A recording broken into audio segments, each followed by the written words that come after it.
Renegade, Chapter 16. By the time, page 139. By the time Charlie Company arrived in Kandahar, Pike was eager to get down to business as usual. Charlie Company would be the name of his Marine squad. He was also relieved to see that his unit's gunny was familiar to him. Gunnery Sergeant Francis Towers stood 6.5 feet tall and was powerfully built, a man constructed for the Marines and for the battlefield. His skin was coal black, and his general attitude could be intimidating for anybody who stood in his way. And since Gunny Towers didn't dawdle, a lot of people ran the risk of getting in his way. Pike, isn't it? His voice was a deep bass that could carry over mortar fire on a battlefield or dress down a company of raw recruits. As a seasoned full-time Marine, he'd been cycled into Charlie Company as a liaison for one of the lieutenants. Pike stood straight for inspection in front of the line of Humvees Charlie Company had been assigned for patrols in the city. They were taking to the streets this morning. Despite the fact that as a kid Pike had never cared for authority, and he didn't like a lot of it in the Marines, he liked Gunny Towers' no-nonsense approach. Yeah, Gunny. Stopping in front of Pike, Towers glared down at Pike's rank designation. The private stripes were velcroed on, and he'd be pulling those, page 140, when he moved out onto the street. Thought you was a lance corporal after the hitch in that hitch in Somalia. I remember signing the paperwork. I was. Then why are you wearing the private stripes again? Because I earned them. Towers snorted and shook his head. Guess the reason for that will be in your field service report. Yes. You do know that the brass expects you to advance in the corps, don't you, son? I do. An advancing Marine is a battle-ready Marine. Yeah, but sometimes you draw the line, Gunny. Towers squinted at Pike. You got crossways with an officer, didn't you? Actually, he got crossways with me. He didn't want to apologize. You're a hardhead. Pike shrugged. It's not an enduring trait, Gunny, but it's kept me alive. Maybe you ain't no Lance Corporal Marine, but you're an experienced and combat-ready veteran. When we're out, when you're out here with me, I expect you to act like one. Roger that. Because we got a bunch of raw guys to whip into shape, and I need you to help me keep them alive. Pike nodded, feeling some of the pride of being part of Charlie Company begin to fill him. That was one of the benefits of being a Marine that he hadn't expected. And Mulvaney had talked him into signing up. Pike hadn't been interested in joining the Marines till the marshals started having a cow over it, and then being able to join became a deal breaker. He kept his pride carefully measured, though. It wasn't something that he told many people about. He knew he could walk away from it if he needed to, but he enjoyed the thrill of being there. It was almost like the feeling he had when he was working at the garage and watched someone drive off in a vehicle he'd repaired. Something was fixed when he finished up. Gunny Towers kept moving down the line, inspecting the troops. His voice boomed out, and men and women in the unit came to attention. The newbies shivered in their combat boots. Pike. Turning towards the boys, Pike recognized Corporal Becca Shaw. Her battle dress uniform consisted of Kevlar, which reinforced bulletproof plates that felt like lead, a combat harness with an ammo rack, grenades, and webbing containing other equipment covered that. Her load-bearing equipment also carried a water bladder for personal hydration. Large goggles fit across her helmet, not pulled over her face yet. Her embittered intra-team radio hung on her shoulder. She shouldered an M4A1 assault rifle like the one Pike carried. Shaw, I never saw you to congratulate you on the promotion, so congrats. She was one of the few Pike acknowledged on a personal level. The rest of the time he was all business. Becca smiled. Thanks, Gunny. Gunny put you with me. We're supposed to train 2 people in our group. She eyed 2 Marines standing only a short distance away. Private Ezekiel Weathers. The tall blonde-haired kid looked like he was all of 18 years old, straight off the baseball field from whatever podunk high school he'd attended.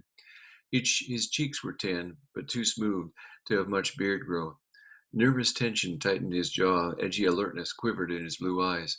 He stepped forward and snapped into parade rest. It's just Zeke, ma'am. Only my mama calls me Ezekiel. Don't mama me, Zeke. I'm a Marine. Same as you. Page 142. Zeke dipped his head. Sure, sorry. Where are you from, Zeke? I was born in Randall, Minnesota, but I moved around a lot. Finished up high school and wanted to go into college. Signed up with a reserve to help pay for tuition. Zeke grinned good-naturedly. Didn't count on getting called up so soon. We live in fast times. Try to stay up. I will. Becca glanced at the other Marine standing there. His round face and thick shock of black hair marked him as an Asian as much as his butternut complexion. And he had a deliberate hard guy expression that he was working on. Wraparound sunglasses hid his eyes, and a toothpick stuck out between his lips. Private Johnny Cho from Los Angeles. Everybody just calls me Cho. He smiled a little, but worked on looking cool. The toothpick slid from one side of his mouth to the other. Pike ignored the man's attitude. Acting cool went away in a hurry during battle. How a guy, even a Marine, behaved under fire wasn't determined until the rubber met the road. Becca glanced at Pike. She had her hair pulled back and looked good. She wore wraparound sunglasses and had a little tan, but it was from being outside, not fake baking. Pike didn't know much about her, other than that she was from Oklahoma and had a kid. That reminded him of Hector and the compass in his BDUs. Something about her was different this time out, though Pike couldn't put his finger on it. She acted more confident, more together, and he didn't think it was the boost in rank that caused it.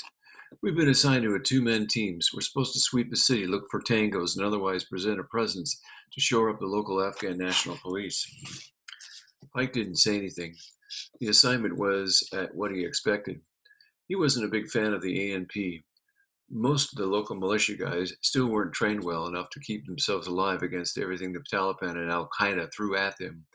Becca continued, since you and I have combat experience, I'm going to split us up with the new people. Sure. Pick whoever you want. Without hesitation, Pike nodded towards Cho. New guy, number 2. Cho frowned at that. Name's Cho. Pike ignored him. A Marine learned how to work within a group without the need for individuality during working times, or that Marine ended up dead.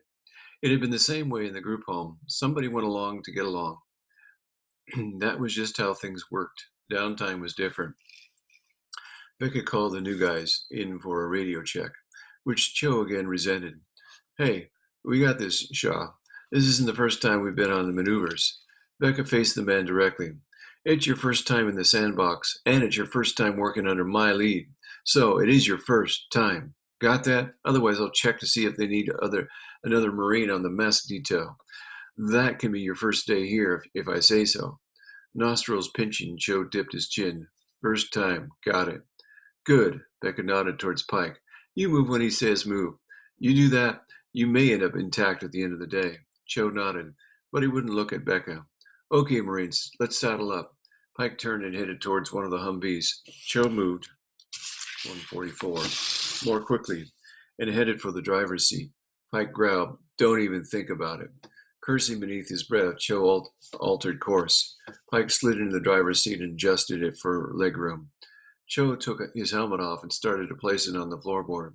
Pike slid the checklist from between the seats, looked over the radio freaks they'd been using, and glanced at the streets they'd been assigned. He already studied the maps earlier that day over breakfast in the mess hall. Pick up the helmet and get it on. It's hot. It's gonna get hotter. Cho grabbed the helmet and put it on, leaving his chin strapped undone. Secure the helmet. Cho didn't move. Pike lifted his eyes to the other men. I tell you again, and I'm going to haul you out of this Humvee and work you over. Touch me and they'll put you in the brig. I like the brig. I don't have to put up with annoying wannabe Marines too stupid to live. There's a reason I got as much time in this uniform as I do, and I'm still wearing these private stripes. The Corps likes the job, that I do well enough that they put up with me. You don't have that luxury, and I guarantee you'll spend a longer med leave than I do in the brig. Cho fastened the helmet strap. After folding the street map and putting it away, Pike hit the starter and listened to the engine rumble to life. He'd already checked the two that were assigned to his squad. Both the vehicles needed some tinkering, but they appeared to be in good shape. Later, he'd find out if the assigned vehicles would be theirs for the duration go into rotation or go into rotation. If his squad was keeping them, he was going to poke around some more and take a better look at what kind of shape they were in. Stiff and rebellious, and thankfully quiet about it, Cho deliberately focused on the line of vehicles threading out of the motor pool. Pike shoved the transmission into gear and let out the clutch, pulling in after Becca. Zeke waved at them like he was a kid going on a trip. Dumb cracker. Pike drove with one hand, not liking the looseness he felt in the steering. That would definitely have to be fixed. He's young, naive. You're stupid because you think you know it all. Cho bristled, his shoulders straightened, like he was going to say something, but he didn't. Pike wasn't entirely happy about his teammates' reticence. The fight over and the training the flight over and the training hadn't had enough physical aspects to get Pike relaxed. He kept driving, though, knowing from the uptick in violence against NATO military personnel that it wouldn't be long before he was in the thick of a fight. 146, chapter 17. Just double check here. Make sure we're okay. All right. This is chapter 17. Despite the constant threat of attack by the Taliban or Al-Qaeda, Kandahar's citizenry struggled through their daily lives. Jobs still had to be done. Children had to be fed. Despite the fear that hung over the city, people kept moving. Behind the Humvee's steering wheel, only a few feet from the bumper of Becca's vehicle, Pike looked out at the neighborhood and respected the courage it took for those people to get up every morning. Several of the buildings showed scars, recent damage as well as old. A few of them had been burned-out rooms where soot tattooed the sides of the buildings above the windows in twisting paths of destruction. Other structures were in the process of being rebuilt. A few minutes later, the two Humvees rolled by the squat, gray, two-story stone building that housed the Kandahar prison. Only a few years ago, the prison had been attacked by the Taliban. A suicide bomber had blasted the wall open, and other tangos had unloaded a unified rocket launcher attack on the guards that had left several dead. As many as 1,000 prisoners, many of them Taliban, had escaped. On the other side of the road, further back, pomegranate orchards stood tall. The trees had provided cover for the insurgents, and the escapees had fled into them, quickly disappearing. Now the prison stood again. Razor wire ran along the top of the 148. Stone walls, and guards walked their post. White police vans with red stripes and light bars mounted on top were parked outside on the street. The uniformed ANP watched the Marine convoy go by but didn't acknowledge them. The men stood hard-faced and unreadable. Traffic forced Pike to stay on his toes, constantly tapping the brake, shifting the transmission up and down as the uneven pace continued. Yellow cabs zipped daringly among the other vehicles, but they gave a wide berth to the Marine Humvees. Pike knew that wasn't out of respect. It was because the drivers saw the Humvees as potential targets and didn't want to be caught up in the blast radius of a rocket attack. Wagons, some of them pulled by people on bicycles or on foot and some by small donkeys, trundled along the street and created hazards.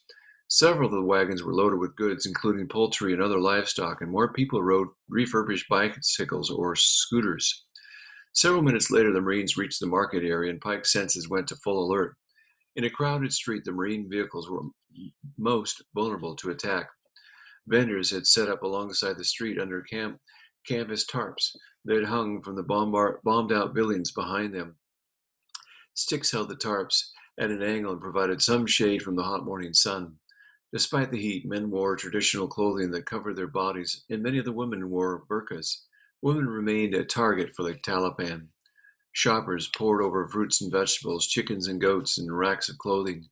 Merchants talked to the people or sat on the folding chairs in a good position to watch over their goods. The desperation that radiated off the street reminded Pike of the Tulsa neighborhood where he lived. He never noticed the resemblance before, but that small patch of Tulsa wasn't far removed from Kandahar when it came to hard living and distressed people. Maybe it was like that everywhere. The Tulsa neighborhood just didn't have the same kind of in-your-face physical threat level. Man, how can they live like that? Cho peered out the window with a look of disdain. Raggedy clothes, dirty buying stuff off the carts instead of stores, Taking home live chickens. Joe shook his head again. That's a harsh way to live. Where'd you grow up in? Los Angeles? Wilshire.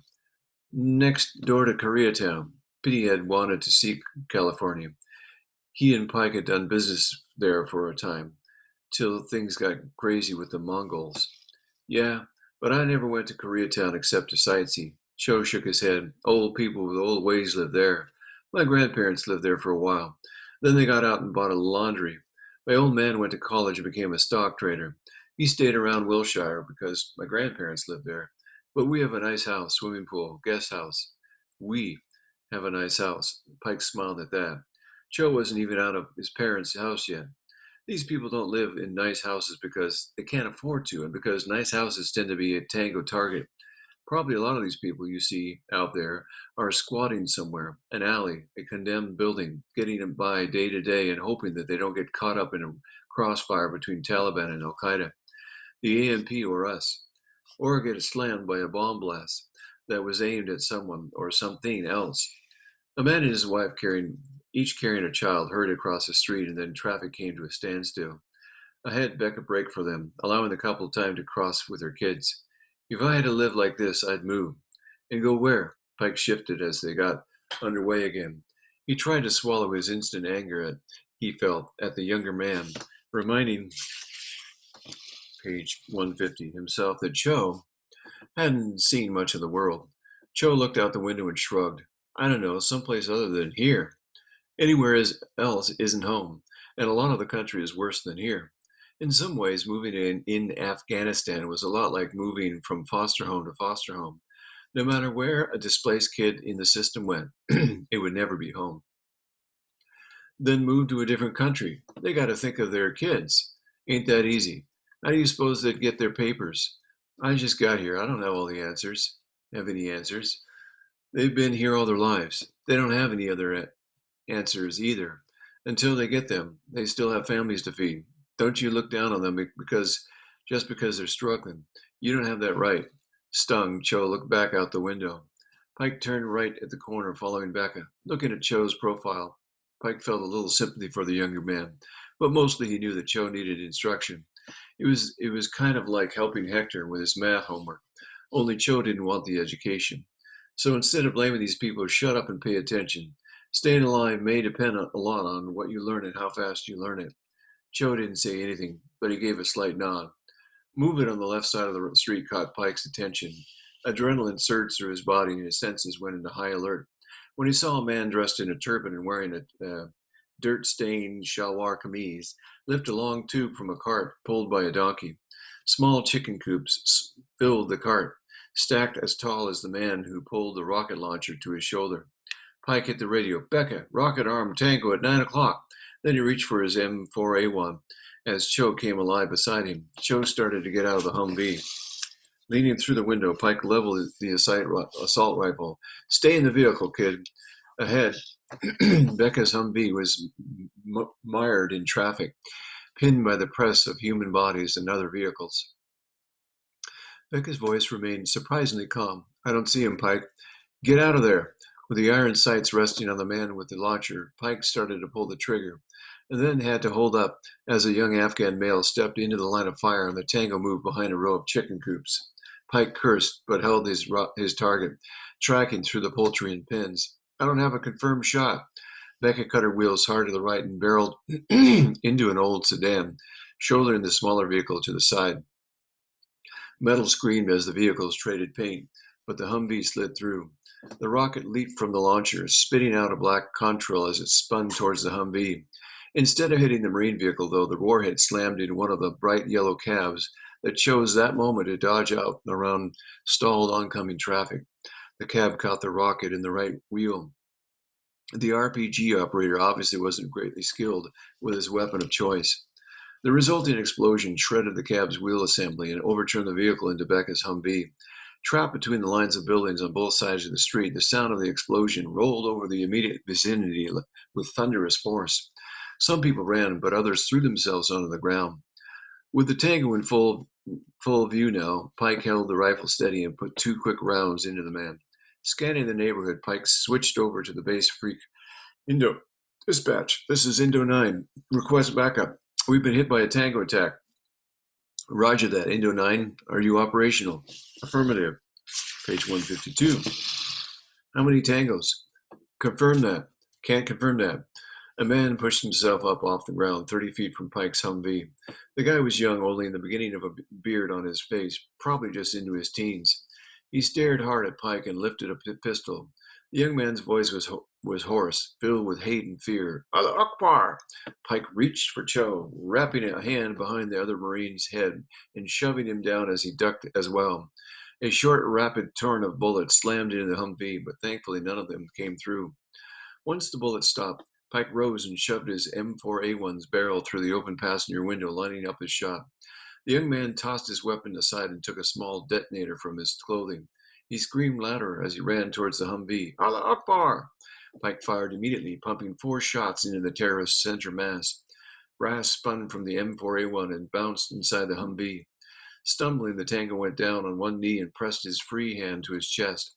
He looked surprised at the blood that covered his palm and fingers. Cho stared at the dying young man. You shot a kid. That was just a kid.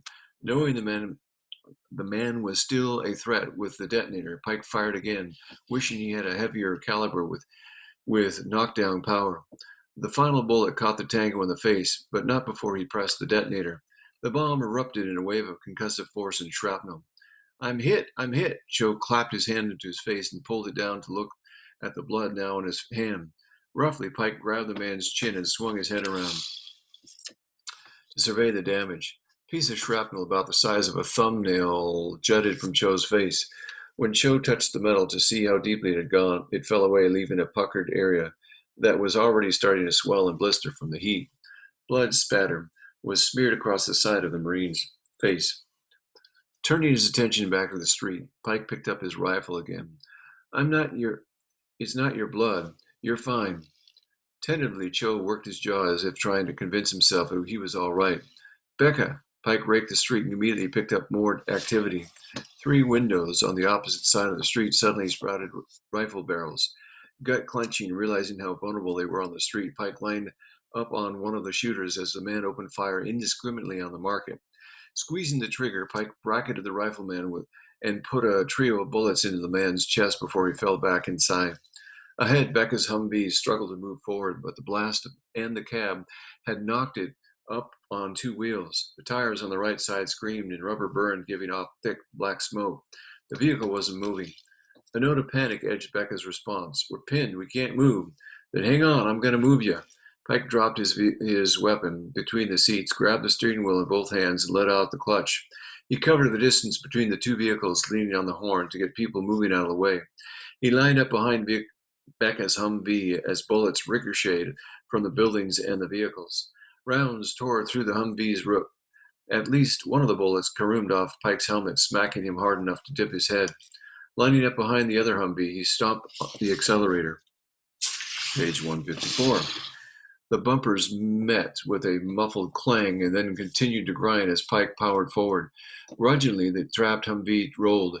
Metal screamed as the Marine vehicle grated against the stone building. The stricken cab bumped and jostled and shifted as Pike kept the accelerator down. As the vehicle banged against the Pike's Humvee, he spotted the dead man inside the cab. Evidently, shrapnel had torn through the front of the vehicle and shredded the driver and its passenger. 2 more explosions rocketed the streets. Glancing in his rearview and side mirrors, Pike spotted 2 blast zones that had knocked people flat in a circular radius around their detonations. The bombs killed indiscriminately, leaving men, women, and children scattered in their wake. Cho cursed, equal part anger and fear. Pike kept his voice level as he continued shoving the other Humvee forward. Keep watch, Cho. Don't hesitate to shoot. Looking pale, his toothpick no longer in sight, Cho nodded. Okay. A moment later, Becca's Humvee dropped onto all 4 wheels and the tires gripped the street. Pike followed her back into the traffic and roared through the maze of stalled and confused cars. He clipped several of the vehicles as he passed, but most of them had been abandoned. Here, Becca pulled her vehicle to a halt at the mouth of an alley that was barely wide enough to admit the Humvee. Pike swung in at a right angle behind her, creating a temporary bulwark against any enemies who might pursue them. Becca got out of the Humvee with her rifle at the ready. She scanned the surroundings, talking rapidly. Indigo dispatch, this is Indigo 9 leader. We're going to form a line here. See what we can do to help contain the situation. We're not the only target. The Tangos are firing on the civilians. She looked over her shoulder at Pike and pointed at the fire escape snaking up the side of the nearby buildings. Take Cho, grab the high ground. Pike nodded and moved at once, but he didn't like leaving Becca behind with a green marine. However, having a sniper spot would go a long way towards helping. He ran up the iron steps, his boots ringing rapidly. Cho's weight slammed down on the stairs right behind Pike, and Pike hoped the fire escape would hold as it shifted and swayed beneath them. Roger that, Indigo 9 leader. Indigo 1, 3, and 4 are en route. ETA, 2 minutes. Pike ran harder. 2 minutes could be several lifetimes in a battle.